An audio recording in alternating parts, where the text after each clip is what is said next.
नमस्कार दोस्तों, stock market studies में फिर से एक बार आपको बहुत-बहुत स्वागत है।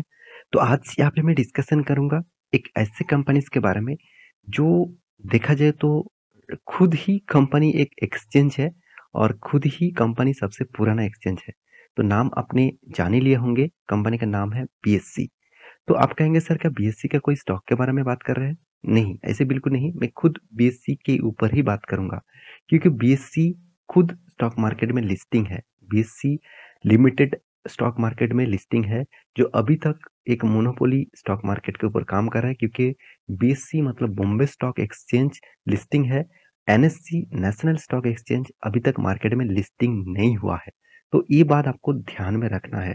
तो एनएससी जब मार्केट में लिस्टिंग हो जाएगा तब बीएसई के ऊपर थोड़ा-सा प्रेशर देखने को मिल सकता है। फिलहाल के लिए बीएसई के ऊपर पहले ही प्रेशर देखने को मिला है, तो वो प्रेशर जो है, वो किस तरीके से होगा, वो मैं आपको बता दूँ।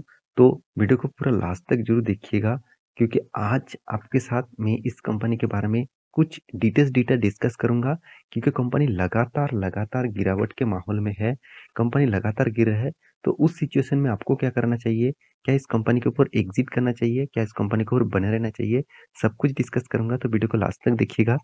और अभी तक आपने इस चैनल को सब्सक्राइब नहीं किया तो ज़रूर कर लेना और टेलीग्राम को भी जॉइन नहीं किया तो ज़रूर कर लेना। आपको बहुत सारे अपडेट इसी चैनल के माध्यम से मिलते रहेंगे। तो डायरेक्ट मैं बीएसई की वेबसाइट मतलब बीएसई के डिटेल्स के बारे में बात करूँ, तो बीएसई के चार्ट पैटर्न बता रहा है 5 दिनों में करीबन 4.5% तक गिरावट देखने को मिला। 1 मंथ में 9.5% के आसपास, 6 मंथ में करीबन 24% मतलब करीबन 25% के आसपास स्टॉक में करेक्शन देखने को मिला है। और 1 साल में करीबन 35% के आसपास यहाँ पे करेक्शन देखने को मिला है। 5 साल में क्या हुआ? 5 साल में 77% का तेज़ी देखने को मिला और मैक्सिमम चार्ट पर ओपन कर दूँ तो 37% का रिटर्न दिया। इसका मतलब उतना कुछ खास रिटर्न अभी तक नहीं देखने को मिला। कोविड की सिचुएशन के बारे में बात करूँ तो कंपनी ने करीबन 850% का रिटर्न दिया था। तो कोविड के सिचुएशन में कंपनी का प्राइस था करीबन 100 के आसपास और कंपनी हाई किए थे करीबन 950 के आसपास। तो यहाँ पे कंपनी का जो जर्नी है वो करीबन यहाँ पे देख सकते हैं आप, टॉप लेवल से डाउन लेवल से टॉप लेवल तक देखूँ तो करीबन 800 मतलब परसेंट का रिटर्न कंपनी दे चुके थे। तो फिर से स्टॉक में एक भारी भरकम गिरावट देखने को मिला। ध्यान से देखना, मैं यहाँ पे आपको स्विंग ट्रेडिंग के बारे में भी बताऊंगा। एक लेवल ब्रेकआउट हुआ है, वो नेक्स्ट लेवल कहाँ तक जाएगा उसके बारे में ज़रूर बताऊँगा। आप अगर ट्रेडर है तो आपके लिए उसको फ़ायदा के हिसाब से उठा सकते हैं। तो लास्ट तक ज़रूर देखिएगा। तो देखिए कंपनी की सबसे पहले बात करूँ तो कंपनी की जो डेटा है, वो डेटा यहाँ पे बता रहा है कंपनी 52 वीक लो के ऊपर ट्रेड कर रहा है। तो मतलब 52 वीक के लो हिट कर चुके हैं और कंपनी का अभी जो करंट प्राइस है 485 रुपीज़ के आसपास, वो थोड़ा-सा इधर-उधर चेंज होगा जब जब आप वीडियो देखेंगे। तो यहाँ पे करीबन-करीबन 77% तक कंपनी आपको लॉसेस दे चुके हैं 1 साल के अंदर-अंदर। तो सोचिए इतना बड़ा लॉसेस बहुत दिनों के बाद इतना बड़ा लॉसेस बीएसई ने दिया, तो उस हिसाब से क्या करना चाहिए? देखिए ध्यान से देखिएगा, कंपनी अभी जो डिलीवरी रिपोर्ट दिखा रहा है, क्या सही में कंपनी के ऊपर डिलीवरी उठाया जा रहा है? मतलब स्टॉक में जब गिरावट होते हैं, तो लोग ज़्यादा से ज़्यादा खरीदते हैं कि बेचते हैं, वो देखना चाहिए।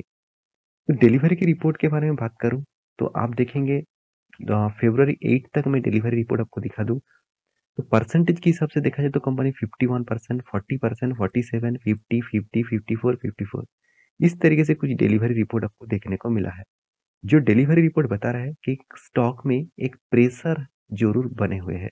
प्रेशर मतलब स्टॉक के ऊपर एक गिरावट के माहौल यहाँ पे देखने को मिला है। उस हिसाब से उतना ज़्यादा वॉल्यूम के हिसाब से यहाँ पे डिलीवरी उठाया नहीं जा रहा है। 50% तो हर कोई स्टॉक के ऊपर डिलीवरी देखने को मिलता है। उससे ज़्यादा होता तो मैं एक पॉजिटिवली अभी सोचता। मेरे हिसाब से और भी ज़्यादा गिरावट के माहौल देखने को मिलेगा। अभी मेन मुद्दा क्या है कि बीएसई के ऊपर इतना बड़ा गिरावट क्यों है? देखिए बीएसई का इनकम कहाँ से आते हैं? जितने सारे स्टॉक बीएसई के ऊपर लिस्टिंग है, अगर उसका प्रॉफिट हो, उसके ऊपर ज़्यादा ट्रेड हो, उसके ऊपर ज़्यादा निवेश हो, इन्वेस्टमेंट हो, तब उस कंपनी जिस तरीके से ग्रोथ करता है, उसी हिसाब से बीएसई का भी ग्रोथ होता है। मान के चलिए अभी एक मैं एग्ज़ाम्पल दे रहा हूँ, मान के चलिए बीएससी के ऊपर मान के चलिए अभी टोटल डीमैट अकाउंट ओपन किया है, मैं एग्जांपल दे रहा हूँ 100। तो इस 100 जो कंपनीज के ऊपर जो ट्रेड किया जा रहा है, 100 जो डीमैट अकाउंट ओपन हुआ है, इस अदानी के गिरने के कारण इस 100 डीमैट अकाउंट में ट्रेडिंग बोलिए, इन्वेस्टमेंट बोलिए, वो कम हो चुके हैं। देखिए मान के चलता हूँ आपके पास 100 कंपनीज है, इस 100 100 कंपनी के हर कंपनी के ऊपर अगर ट्रेड नहीं हो रहा है, अगर लोग इन्वेस्टमेंट नहीं कर रहा है, तो उस हिसाब से कंपनी को अर्निंग जो है वो धीरे धीरे कम होता जाएगा।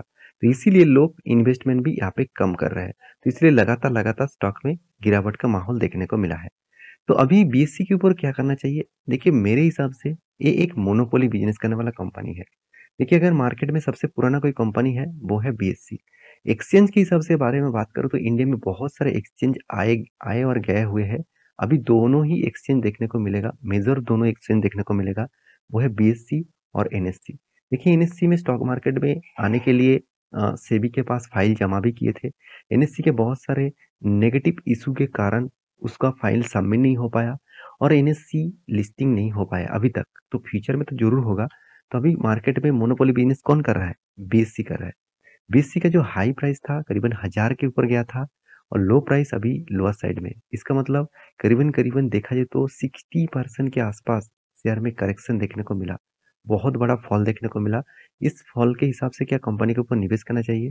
देखिए मैं पहले भी एक बार आपको वीडियो बना के बताया था कि कंपनी का पी रेशियो अभी तो ठीक ठाक जगह पे आया हुआ है। एक टाइम कंपनी का पी रेशियो बहुत हाई था। आप प्रीवियस मेरे वीडियो जाकर चेकआउट कर सकते हैं। यहाँ पे मैं आपको बताया था कि पी रेशियो जब कोई कंपनी का हाई होता है कभी ना कभी गिरावट का माहौल जरूर दिखाएगा। अगर उस कंपनी में स्ट्रेंथ है फिर भी वो करेक्शन दिखाएगा और ना भी है स्ट्रेंथ तो और भी ज्यादा करेक्शन दिखेगा। तो एनुअली इनकम जो है करीबन 250 करोड़ के आसपास। कंपनी का जो डेप्थ है वो एकदम ना के बराबर है। मुझे इस कंपनी में खासियत यही पे लगता है कि कंपनी का कोई डेप्थ नहीं है, जीरो डेप्थ है और साथ ही साथ कंपनी अच्छा खासा इनकम भी कर रहा है। शायद वो कंपनी अभी आपको लॉसेस में आपको आपका मतलब पोर्टफोलियो लॉसेस में दिखाए, एक ना एक दिन वो फिर से वो खड़ा हो पाएंगे। क्योंकि जो चीज मैं आपको बता रहा था, सेल्स ग्रोथ अच्छा होने के कारण भी कंपनी का प्रॉफिट मार्जिन नेगेटिव में जा रहा है। तो इसी के कारण स्टॉक के ऊपर भारी भरकम गिरावट देखने को मिला है। तो कंपनी बहुत छोटा है, अभी ये बात भी आपको डिनाई नहीं करना चाहिए। 6500 करोड़ के आसपास इसका मार्केट कैप है, बहुत छोटा कंपनी है। तो उस वो कंपनी को वो सस्टेन कर पाएंगे कि नहीं कर पाएंगे वो अलग बात है। डिविडेंड के हिसाब से अच्छा खासा डिविडेंड पे आउट कंपनी दे चुके हैं। कंपनी का पैक रेशियो बहुत हाई वैल्यूएशन में है। मार्केट कैप टू सेल्स भी बहुत हाई है। इसका मतलब 1 रुपया कमाने के लिए कंपनी को 7 रुपीज से भी ज्यादा देना पड़ रहा है। तो इस वैल्यूएशन के रेशियो के हिसाब से मुझे ज्यादा देखने को मिला। अभी कंपनी का प्रॉफिट एंड लॉस के बारे में बात करूं, कंपनी कंटिन्यूसली प्रॉफिट को मेंटेन करता है। यही कंपनी का खासियत है। मैं इसीलिए बार बार बोलता हूँ, इस तरीके से कंपनी से अगर आप शेयर को बेचकर भाग जाएंगे तो आप बहुत बड़ा गलती कर रहे हैं। क्योंकि एक साल में कंपनी शायद आपको 35% का लॉसेस दे चुके हैं, मगर लॉन्ग जर्नी में आपको प्रॉफिटेबल बिजनेस ही देंगे और लॉन्ग जर्नी में आपको अच्छा खासा फायदा ही देने वाला है। क्योंकि इस कंपनी का कैश फ्लो देखिए, पहले नेगेटिव था, बीच बीच में नेगेटिव हुआ, अभी कंपनी में पॉजिटिवली कैश फ्लो देखने को मिला और वो भी बहुत हाई। इन्वेस्टर के बारे में बात करूं तो इन्वेस्टर आपको यहाँ पर नहीं दिखेगा, क्योंकि ज्यादा से ज्यादा इन्वेस्टर आपको पब्लिक और प्रोमोटर हर किसी के पास इस कंपनी की हिस्सेदारी आपको दिखेगा। अब इसका चार्ट पैटर्न के बारे में बात करूं तो ध्यान से देखना। कंपनी जब कोविड के सिचुएशन में था तब कंपनी ने एक अच्छा खासा धमाका किए थे, क्योंकि तब इसका प्राइस करीबन 100 के आसपास था। उसके बाद जो जर्नी दिखाया वो धमाका जैसा था, करीबन 1100 रुपीज के आसपास गया था। इसका मतलब कंपनी आपको करीबन करीबन 10 टाइम से भी ज्यादा रिटर्न दे चुके थे। उसके बाद देखिए जो करेक्शन देखने को मिला, लगातार लगातार गिरावट।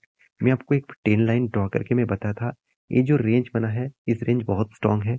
इसको अगर ब्रेक करेगा तो एक नेक्स्ट लेवल जो है वो 486 तक आएगा, जो इस रेंज है। अगर इस रेंज को भी ब्रेक करेगा तो नेक्स्ट लेवल जो है 360 तक आ सकते हैं। तो step by step range breakout हो रहा है।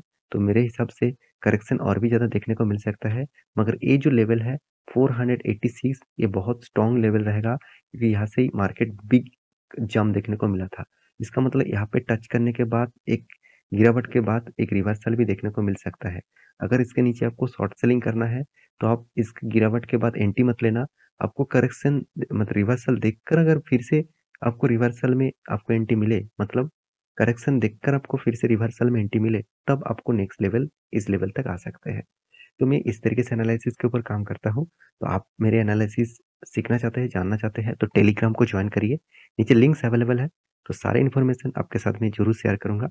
तो मेरे वीडियो अच्छा लगे तो प्लीज़ चैनल को सब्सक्राइब करना, एक लाइक भी कर देना। मिलते हैं नेक्स्ट वीडियो में, तब तक के लिए अच्छे से रहिए, अपना ख्याल रखिए। Bye bye.